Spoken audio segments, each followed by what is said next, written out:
Instagram.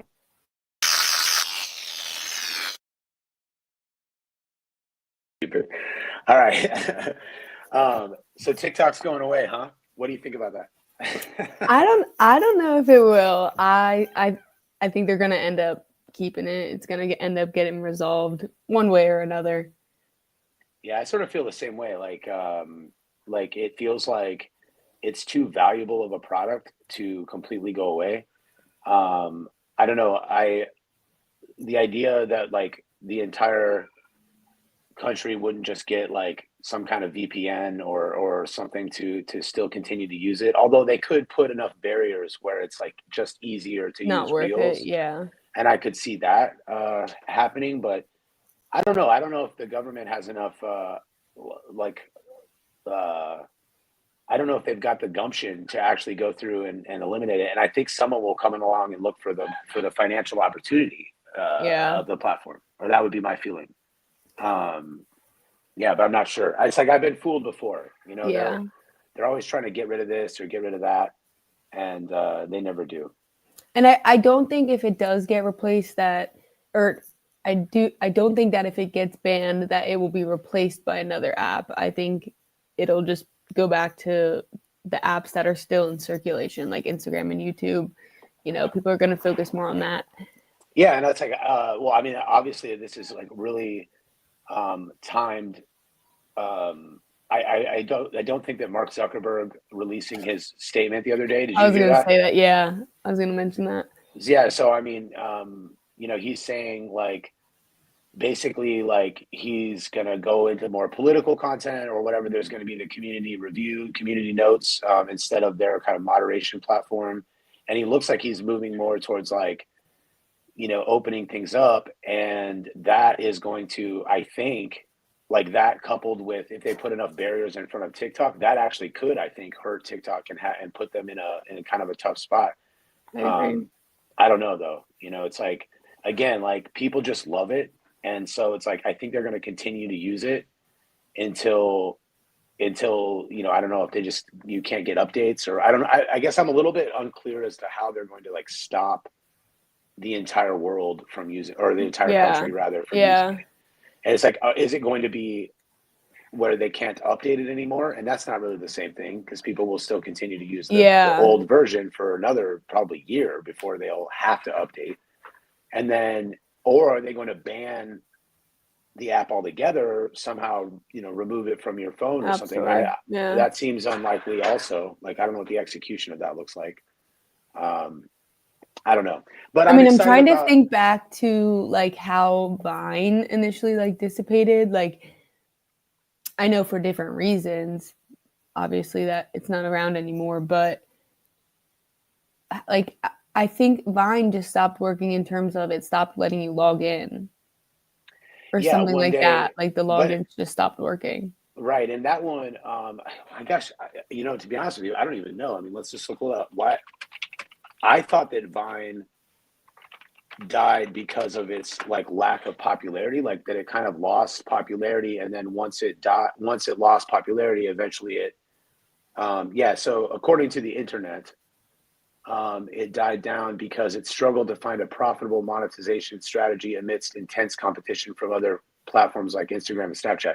So Mm, to me, like when it eventually did shut down, it shut down because it was like basically the business was closing up shop. And so they did just like you weren't able to log back in. But I think like it ultimately got like the fate sealed by Instagram or I'm sorry, at the time it was more Snapchat than Instagram. mm-hmm. I agree. And Instagram was like coming into the conversation, but they weren't doing stories like that yet or anything like that yet. And Snapchat really just was a more fun place. And you guys still use Snapchat, like Mm-hmm. you're in your early 20s or mid Mm-hmm. 20s, I don't know, whatever you are, and Mid-20s. there you go. And you guys still use Snapchat, and then you have a Yeah. leg on the high schoolers. They use Snapchat all the time. I can't That's believe their that thing main is still form of around. communication. Like Between they don't high message at schooler to all, high schooler. They don't text. They zero text. message on Snapchat. And like a couple of them do have Snapchat. They pay for Snapchat Pro because you They can pay change. for Yes. Snapchat Pro. Oh Hmm. my God, that's amazing. How much is that? I Because don't even know. I don't know. I don't know. Let's find it But out. Let's look it up. it I'm like Jamie. lets you change the color of things. I don't know. Do you know what a half swipe is? Have you ever heard of that on Snapchat? No, So no, I don't know what that is. I'm embarrassed to say. you know, when you have a green message or a blue message on Snapchat, it's the chat, not the text or not the photo. Yeah, sure. When chats you can half swipe and see what they said. But on Snapchat Pro, it tells you that they half swiped it. But on Oh, you can't tell that they opened it if they half swiped. so if I Snapchatted you a text and then you half swiped, I wouldn't know that you already read it. Yeah. And so to me, it would look like you haven't even read it yet. Yeah, it would look like just delivered, not opened. Why do you think Snapchat has been able to survive? Why is it still relevant to your age group? And are you using it more and more? Like, do you No. see that? Do you think you'll continue to use it for the next 5 years, or do people Yes. age out of Snapchat? I think, well, like right now, a lot of the things that I use it for is I keep in contact with like people from my hometown. Like, that's really what I use it for. Like, I mean, I do use it to Snapchat my boyfriend, but like not like all day constantly, like maybe twice Yeah. a day. Like, you know, I did actually have a 3,000-day streak that I just lost. It was a 7-year, 3,000? yes, a 7-year streak Oh my that gosh. I I was trying just to do that lost. math. Oh Mhm. my gosh, that's So crazy. that once that happened, I was like, all right, now I'm kind of done with Snapchat. Like, I really don't care anymore. Yeah. But high Yeah. schoolers, they use it in terms of like they will look at how many your snap score, right? Because if you send a snap or receive a snap, it goes up. So they'll be like, oh, he didn't answer my Snapchat, but his score has been going up all day. Like I've been on delivered for like 4 hours. Oh, yeah. It's Yeah, like a new way to like stalk to someone basically. yeah, or let them down. Oh, I love it. Skylar in the background. Yo, what Guest up? feature. Yeah, yeah, absolutely. Yeah, that's really interesting because to me that app, I think that I've been a big fan since it started, and I don't know. I'm sure I've told you, but in case someone listening hasn't heard this story already, I loved Snapchat from the get go, and I thought because I like drawing, and so the idea that you could draw on a picture at the time that they invented that was a hard to find feature. You had to download a couple of different apps usually, or not a couple of different apps, but you'd have to download like an iPhone app or an iPad app, or of course, you could do it on Adobe or something. But being able to put text on a picture was kind of rare. Being able to draw on it was even more rare, Mm. especially like on your phone on the fly like that. And I've told you before, I used to draw me and my friend Carnuches. That was his Snapchat name. His name's Will, but Carnuches, we used to just draw dicks on people's faces, and that was our hilarious way I to remember that. stay in communication. And that was like I loved Snapchat. And when they first launched the story, it was so fun to be able to have that be public because I used to snap that, dicks on people's faces to all of the dudes that I knew on Snapchat and some of the ladies, and try to like, that was how you got the picture out there. That was the only way to get the picture Yeah. out there. And then you wanted them to screenshot because that meant that they were like saving it and then sending it to someone else. And then when they launched the stories, it was like so cool and so fun to like launch stories. But at that time, it felt like at that time only for kids, and there was this perception that it was like only for nudes, like the only reason you would use it was because you were trying to like send naked pictures. And of course the pictures were inappropriate that I was sending, but not in the way that people thought. And yeah, so I guess I always expected that app to die, and then it's been one of those that just figured out how to stay relevant, stay Yeah. niche. Do you use a lot of filters? Like, do you guys play No. around with any Well, of the filters? You actually, don't? I do now, but not like the dog filter or like the crown filter, like those. I Sure. use like aesthetic filters. Oh, sure. Like You that's know? my daughter does that too. Like Yeah. the beauty filters and that Yeah. kind of thing. Yeah. She's big on aesthetic is the Yeah. word It's of the word. And yeah. but high schoolers don't use it the right way. Like, I don't know, like I'll do something and they're like, "Oh, that's so aesthetic of you." And Yeah, I'm like, yeah, that's not the way exactly. you use that, but Yeah. okay. To me it's like an adjective. Am I saying that right? or they use it like Asking an the wrong adjective. person. Yeah. I don't know. I can't remember exactly, but they're using it slightly differently. Like the meaning of the word has changed to mean something a little bit different. Yeah. They use it more for like, oh, that's cool, or like that looks cool, or that is cool. They're like Yeah. aesthetic. So when I just did it for anyone listening. I just did an interview yesterday, and something that came up was like new platforms, and it made me think about like you've mentioned before, like Lemonade. How do you feel about new platforms coming up? You got any that you're hot on? No. Zero. Actually, that was something I was gonna mention because on TikTok now, I don't know if you get all the notifications, but like once a day, I'll get a notification that like one of my followers or someone that I follow requested to follow me on Lemonade. So obviously, Lemonade and TikTok are owned by the same company. So that makes me further question like if TikTok goes away, like why is Lemonade gonna be allowed if they're owned? Right. Similar, you know what I CapCut. mean? Yeah, like Yeah. that's another reason. Like there's too much that's it's all partnered with and like combined with now, like or integrated with, like you can just post a TikTok straight to Instagram from the app. Like the way it's Mhm. all integrated, I feel like it's already that deep. Why pull back now?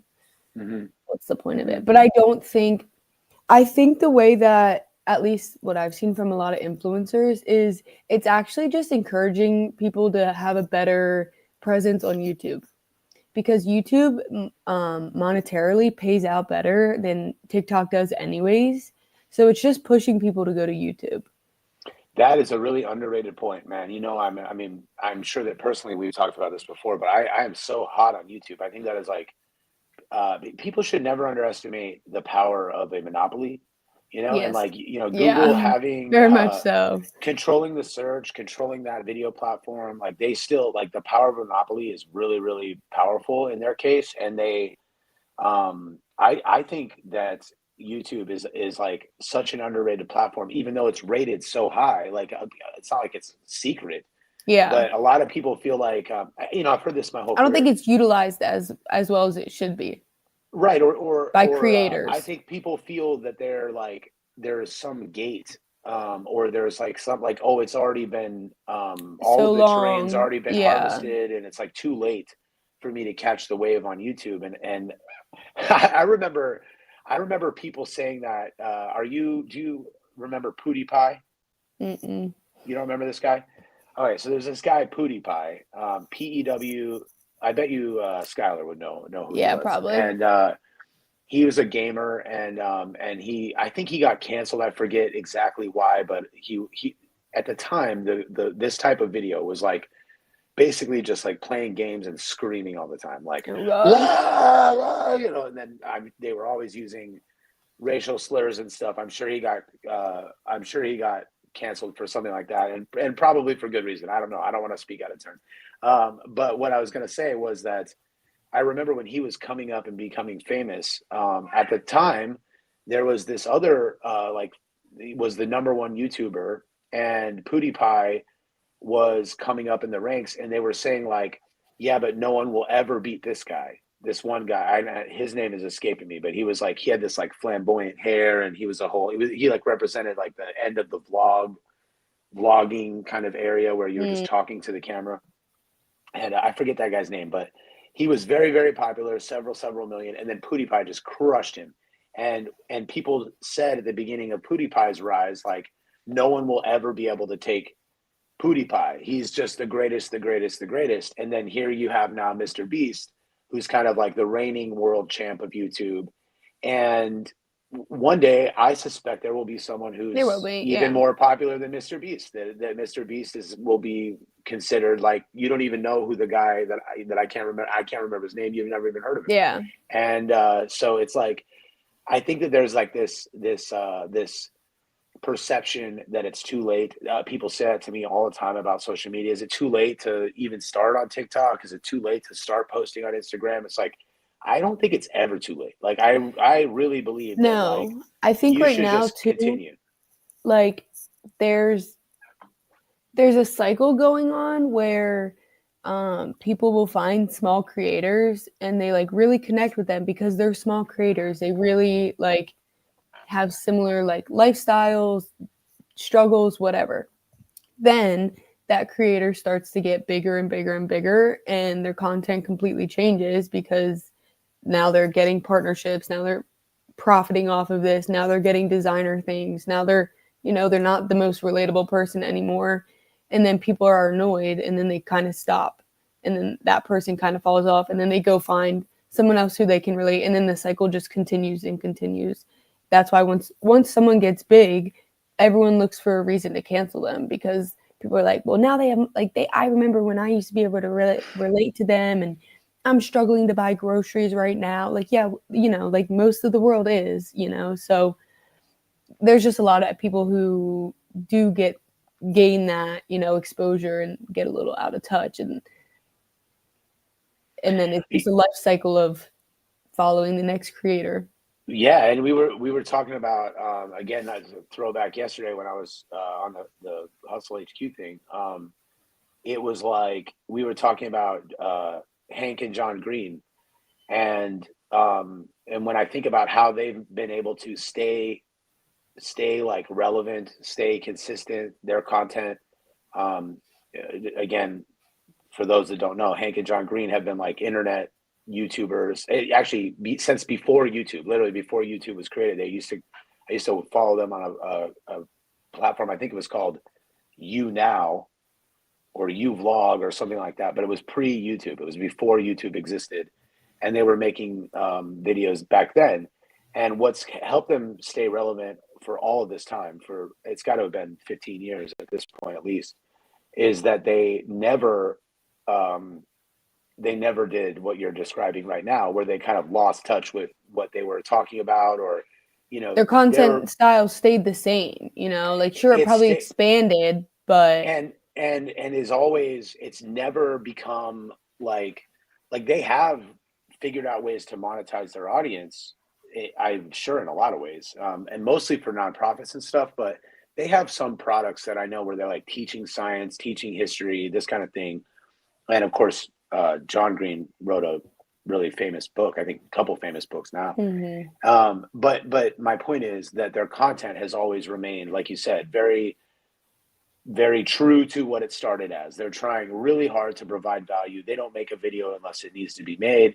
And or a better way to say it is they try their hardest with every video to make sure that it's worth watching. And you can tell, and that comes across in the content. And so if you followed like I have from the beginning, the content's roughly the same. It's the same Hank, the same John.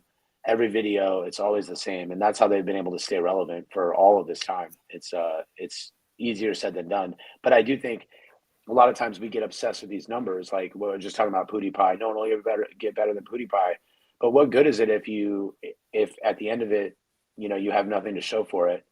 I don't know how valuable these numbers are if you're not able to, keep that audience, if you haven't built it through like authentically earning their trust and their respect. I think too, that's another part about it, is that a lot of influencers start their platforms built on a very tight niche community, right? Because when you only have the same 20 to 50 people who are interacting with your posts consistently, right? Like you do semi-form those parasocial relationships because you kind of rely on that person like supporting you. So then you do kind of make those connections. And then when you start to get bigger, you lose that sense of connection because now you have millions and millions of people watching you. You try to not give a crap what anyone says in the comments anymore because you're not meant, as humans, we're literally not meant to know that many people's opinions of us. Like, yeah, we're just not. So, and they're mostly negative. Yeah. Mostly So negative in the comments.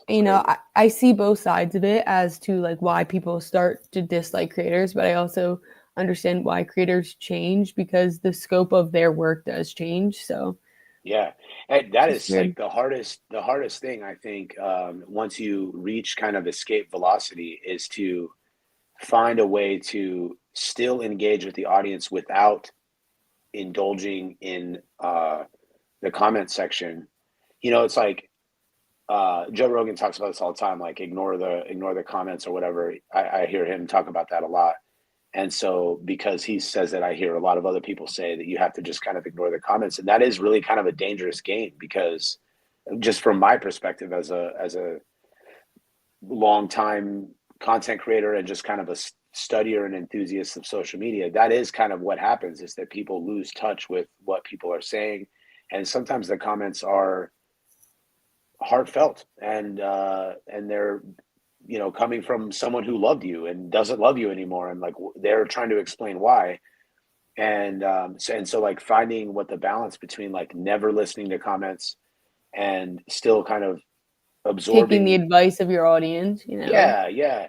And I don't know, like I think the only people that are able to truly do that are people that either have an incredibly thick skin and they can, you know, move through all of the comments and respond and, you know, kind of act accordingly, or the people that have like they get their support from somewhere else.